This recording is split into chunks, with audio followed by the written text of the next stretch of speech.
ليبيا رابع أكبر بلد إفريقي من حيث المساحة، وثاني أكبر منتج للنفط في القارة الإفريقية.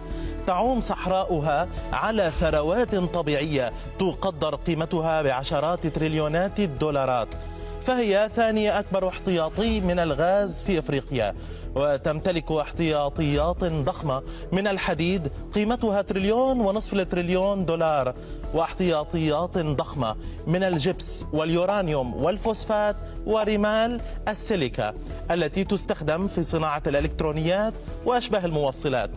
ليبيا يتوقع أن تحقق العام القادم أسرع نمو اقتصادي بين اقتصادات الدول العربية، وبنمو يصل إلى 13% بحسب تقديرات صندوق النقد الدولي.